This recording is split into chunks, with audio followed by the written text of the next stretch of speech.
குருவே துணை, குரு அடி போற்றி. நேயர்கள், ஜோதிட அன்பர்கள் அனைவருக்கும் அன்பான வணக்கங்கள். நான் உங்கள் வாழ்க வளமுடன் ஜோதிடர் ஸ்ரீ குரு சுந்தர வடிவேல்.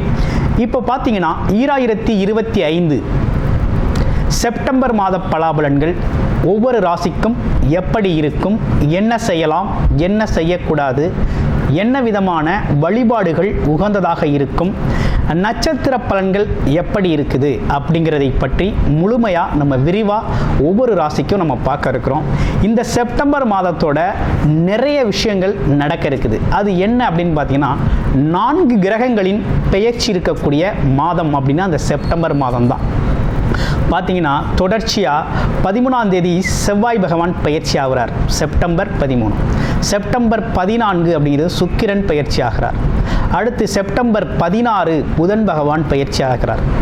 அடுத்து செப்டம்பர் 17 சூரியனும் பார்த்தீங்கன்னா அடுத்த ராசிக்கு பயணம் போகிறார். அப்போ இந்த காலகட்டத்தில் பல்வேறு விதமான மாற்றங்கள், கிரகத்தின் மாற்றம் எப்படி நடக்குது அப்படிங்கிறத பொறுத்து ஒவ்வொரு ராசிக்கும் பல்வேறு விதமான மாற்றங்களை, முன்னேற்றங்களையும் எதிர்பார்க்கக்கூடிய மாதமாக இந்த மாதம் அப்படிங்கிறது அமைஞ்சிருக்குது. எந்தெந்த ராசிக்கு எப்படி இருக்குது அப்படிங்கிறத விரிவாக தெளிவாக இப்போ நம்ம பார்க்கலாம். இப்போ உங்கள் ராசிக்கு எப்படி இருக்குது அப்படிங்கிறத பார்ப்போம். உத்திரட்டாதி நட்சத்திரம் வேலை தொழில் சார்ந்த விஷயத்தில் அதீத அக்கறை கொண்ட அமைப்பு அப்படிங்கிறது உண்டு. அது மட்டும் இல்லாமல் உடல் உழைப்பு சார்ந்த விஷயத்தில் அதிக அக்கறை செலுத்துங்க. தொழில் வளர்ச்சி ஏற்படும், கேட்ட இடத்துலலாம் உங்களுக்கு வேலை கிடைக்கும், தொழில் அமைப்புகளில் இருக்க நல்ல ஒப்பந்தங்கள் அமையும். ஆமாம், அதே போல் வெளிநாடு வெளியூர் போகிறதுக்கு இந்த காலகட்டம் உங்களுக்கு ரொம்ப சாதகமாக இருக்குது. அது மட்டும் இல்லைங்க, பொன்பொருள் சேர்க்கை அப்படிங்கிறது ரொம்ப சிறப்பாகவே நடைபெறும். இதில் முக்கியமாக நீங்கள் கவனிக்க வேண்டியது என்னென்னா, உடல் ஆரோக்கியத்தில் கொஞ்சம் கூடுதல் கவனம் எடுத்துக்கணும், உணவு முறையில் கூடுதல் கவனம் எடுத்துக்கணும். மற்றபடி தொழில் வளர்ச்சி, பொருளாதார வளர்ச்சி, பணவரவு அப்படிங்கிறது உங்களுக்கு சாதகமாக இருக்கக்கூடிய மாதம் இந்த மாதம். மீனம் ராசி காலச்சக்கரத்தின் 12வது ராசியாக இருக்கக்கூடிய மீனம் ராசி மோட்ச ராசி அப்படின்னு சொல்லக்கூடிய அமைப்பு உண்டு. மீனராசியை பொறுத்த வகையில் குரு பகவானோட ஆதிக்கம் அப்படிங்கிறது நிறைய உண்டு. மீனராசியில் ஒரு முக்கியமான விஷயம் என்னென்னா,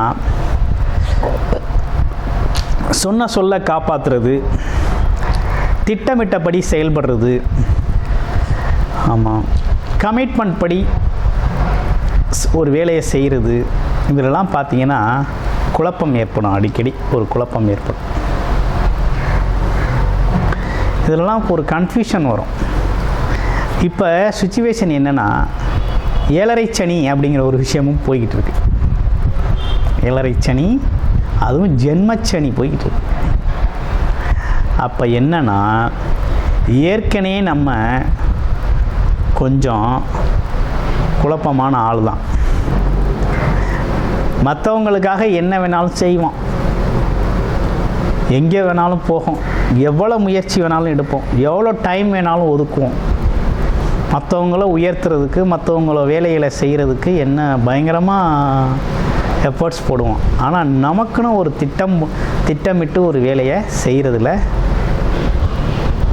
குழப்பம் இருக்குது, செய்ய முடிகிறதில்ல. அப்படியே செய்யணும்னு முயற்சி எடுத்தாலும் தள்ளி போடுறது, பிறகு பார்த்துக்குவோம், நாளைக்கு பார்த்துக்குவோம், அடுத்த வாரம் பார்த்துக்குவோம், என்ன அவசரம் அப்படின்னு தள்ளி போட்டுக்கிறது. இந்த மாதிரி குணம் அப்படிங்கிறது உண்டு. அப்போ எல்லாத்தையும் தடை தாமதம் அப்படிங்கிறது மனசு நினைக்கிறது மாதிரி திட்டமிட்டபடி செயல்படுறது இல்லை. சூழ்நிலைக்கேற்ப, சந்தர்ப்பத்திற்கு ஏற்ப அப்பப்போ மனசு மாறுது, அப்பப்போ திட்டமும் மாறுது அப்படிங்கிறது தான் நிலை. இதில் சனி 7.5 ஜென்மச்சனி வேறு வந்துருச்சா. இப்போ என்ன நடக்கும், ஒரு பக்கம் வேலைக்கு போகணும்னு தோணும், ஒரு பக்கம் உடம்பு சொல்லும், சோர்வு காமிக்கும், இன்றைக்கி வேலைக்கு போக வேண்டாம், ரெஸ்ட் எடுக்கலாம் அப்படின்னு சொல்லும். மனசு என்ன சொல்லும், வேலைக்கு போக சொல்லும், உடம்பு ரெஸ்ட் எடுக்க சொல்லும். பிறகு உடம்பு சரியாயிரும், வேலைக்கு போகலாம், உடம்பு நல்லா இருக்குன்னு சொல்லும். ஆனால் மனசு என்ன சொல்லும், இன்றைக்கி போக வேண்டாம், நாளைக்கு போகலாம் அப்படின்னு மனசு பின்வாங்கும். இப்போ உடலும் மனமும் ஒரு குழப்பம், முன்னுக்கு பின் முரணாக செயல்படக்கூடிய ஒரு அமைப்பு உருவாகுது. நிறைய பேருக்கு இந்த சிக்கல் வருது மீனராசியில். ஆமாம், இந்த குழப்பம் வருது.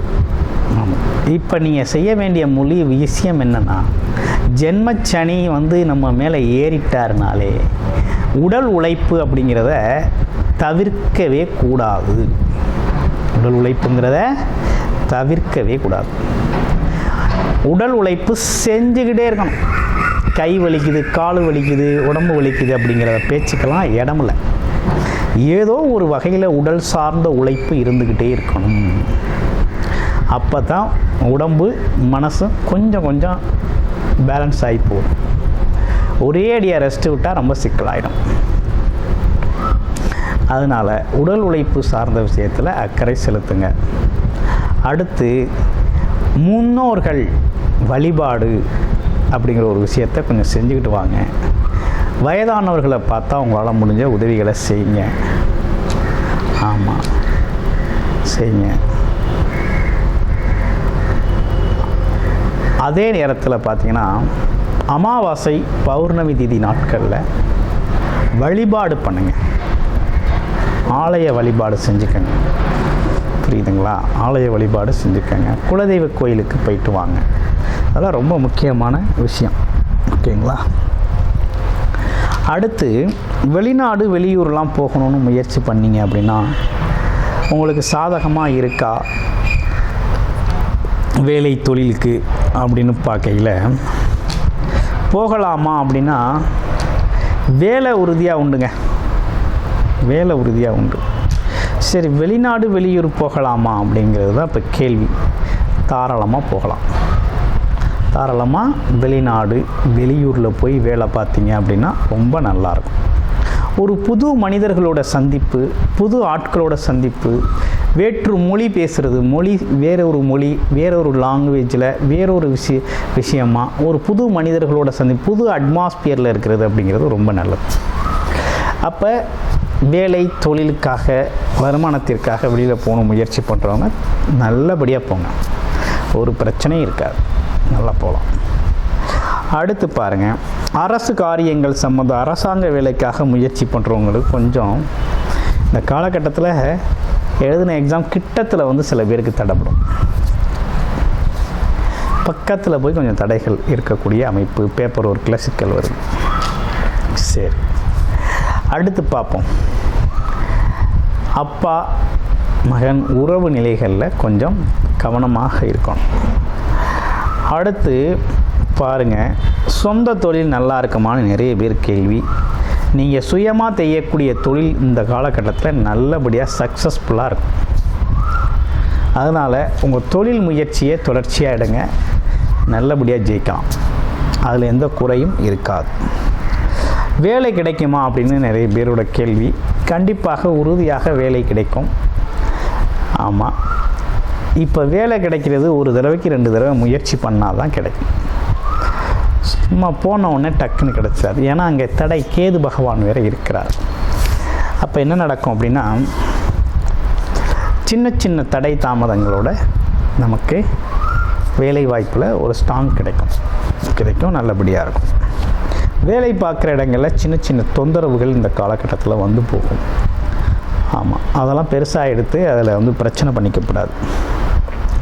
அடுத்து வேறு என்ன அப்படின்னு பார்த்தோம்னா, குடும்பம், பெண்கள் குடும்ப உறவுகள் எப்படி இருக்கும் அப்படின்னு பார்க்கையில், குடும்ப உறவுகள் அப்படிங்கிறது கொஞ்சம் பொறுமையாக போகணுங்கோ. அவசரப்படக்கூடாது. பேச்சு, கடுமையான வாக்குவாதங்களை தவிர்த்துக்கணும் மீனராசி அன்பர்கள். அதே போல் பெண்களுக்கு நல்லா இருக்குது. பெண்களுக்கு எப்போ நல்லா இருக்குது?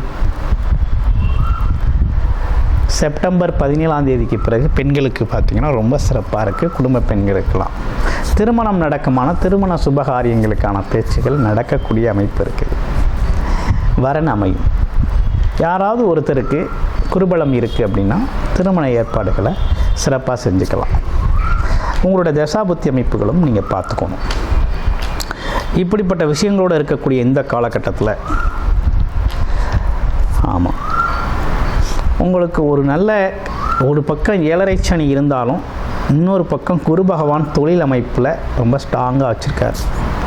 உறவுகளில் சின்ன சின்ன விரிசல்கள் வந்தாலும் தொழில், வேலை, வருமானம் சார்ந்த விஷயத்தில் ரொம்ப அற்புதமாக இருக்குது. அதனால் அதை பயன்படுத்துங்க, சிறப்படைங்க, வெற்றி பெறுங்க. வெற்றி பெறக்கூடிய நல்ல காலகட்டமாக இந்த காலகட்டம் அப்படிங்கிறது உங்களுக்கு அமைஞ்சிருக்கு. உங்கள் ராசியில் இருக்கக்கூடிய முதல் நட்சத்திரம் எந்த நட்சத்திரம் அப்படின்னு பார்க்கையில் புரட்டாதி நட்சத்திரம். புரட்டாதி நட்சத்திரத்தை பொறுத்தவரையில் இந்த காலகட்டத்தில் வெளிநாடு, வெளியூர் பயணங்கள், சேல்ஸு, மார்க்கெட்டிங் துறைகளில் இருக்கக்கூடியவங்க, அதே போல் ஐடி செக்டாரில் இருக்கக்கூடியவங்களுக்கெல்லாம் ரொம்ப சிறப்பாக வேலை அமைப்புகள் ரொம்ப நல்லா இருக்குது. அடுத்து பாருங்கள் உத்திரட்டாதி நட்சத்திரம். உத்திரட்டாதி நட்சத்திரத்தை பொறுத்த வகையில் பார்த்திங்கன்னா சின்ன சின்ன குழப்பங்கள் இருந்தாலும் ஆனால் வேலை, தொழில் அப்படின்னு எடுத்துக்கிட்டோம்னா ரொம்ப ஸ்ட்ராங்காக இருக்கும். வருமானத்துக்கு ரொம்ப சூப்பராக இருக்குது. அதே நேரத்தில் ரிலேஷன்ஷிப் சார்ந்த விஷயத்தில் கொஞ்சம் விட்டு கொடுத்து போகணும். வாக்குவாதங்களை தவிர்த்துட்டு விட்டு கொடுத்து போகணும். இளைய சகோதர, மூத்த சகோதர உறவுகளில் கொஞ்சம் பொறுமையை கடைபிடிக்கணும். அடுத்து ரேவதி நட்சத்திரம் எப்படி இருக்குது அப்படின்னு பார்க்கல. ரேவதி நட்சத்திரத்தை பொறுத்த வகையில் செப்டம்பர் 17ஆம் தேதிக்கு பிறகு தான் கொஞ்சம் நல்லா இருக்குது. எடுத்த காரியங்களில் வெற்றி, படிப்பு சார்ந்த துறைகளில் வெற்றி, தொழில் அமைப்புகளில் வெற்றி, கமிஷன் தொழில்களில் வெற்றி, வியாபாரம் சார்ந்த தொழில்களில் வெற்றி அப்படின்னு பல்வேறு விஷயங்களில் வெற்றி பெறக்கூடிய அமைப்பு வருது. திருமணம் சார்ந்த விஷயங்கள், முயற்சிகள் கைகூடுறது, இப்படிப்பட்ட விஷயங்கள்லாம் நடக்க அமைப்பு அப்படிங்கிறது சிறப்பாக இருக்குது. ஆக மொத்தத்தில் இந்த மீன ராசி அன்பர்களுக்கு உடல் ஆரோக்கியம்லாம் எப்படி இருக்குது அப்படின்னு பார்க்கையில், உடல் ஆரோக்கியம் சார்ந்த விஷயங்கள் பார்த்திங்கன்னா கொஞ்சம் கவனம் எடுத்துக்கணுங்க. அதில் எந்த துறை, எது சார்ந்த விஷயத்தில் கவனம் எடுத்துக்கணும் அப்படின்னு பார்த்தோம்னா, இடுப்பு வலி, எலும்பு வலி, வயிறு சார்ந்த விஷயங்கள், அடிவயிறு சார்ந்த விஷயங்கள் எல்லாம் கொஞ்சம் கவனம் எடுத்துக்கணும். அதே போல் வண்டி வாகன பயணங்கள் அப்படிங்கிறது கொஞ்சம் பார்த்து போகணும். சறுக்கலான இடங்கள், மலைப்பகுதியில் ஏறுறது, படிக்கட்டுகள் ஏறுறது, பாத்ரூமில் நடக்கிறது, இதெல்லாம் வழுக்கி விழாமல் கொஞ்சம் நிதானமாக இருக்கணும். ஆமாம், உடல் ஆரோக்கியங்கிறது வயிறு, இடுப்பு பகுதிகள் இது சார்ந்த விஷயத்தில் கொஞ்சம் பெயின் வரும். அப்போ என்னென்னா உணவு முறைகளையும் உறக்கத்துலேயும் கொஞ்சம் கூடுதல் கவனம் எடுத்து உடம்பை பார்த்துக்கணும். மற்றபடி விஷயங்கள் எல்லாமே இப்படி இருக்குது. இந்த மாதத்தோட கிரக மாற்றங்களுக்கு ஏற்ற இந்த அமைப்புகளோடு இருக்குது. இப்போ உங்களுடைய பிறப்பு ஜாதகம் எப்படி இருக்குது அப்படிங்கிறத பார்த்துட்டு எந்தெந்த துறை சார்ந்து நீங்கள் இருக்கிறீங்களோ அது சார்ந்த முயற்சிகளில் சாதகமாக இருக்கா, பாதகமாக இருக்கா அப்படிங்கிறத இதோட ஒப்பிட்டு பார்த்து, தசாபத்தி அமைப்புகளோடு ஒப்பிட்டு பார்த்து அதற்கான முயற்சிகளை எடுத்து மிகப்பெரிய லெவலில் இந்த காலகட்டத்தை பயன்படுத்திக்கலாம். ஆமாம், வழிபட வேண்டிய தெய்வம் அப்படின்னா ஆஞ்சநேயர் வழிபாடு தான் உங்களுக்கு சிறப்பு.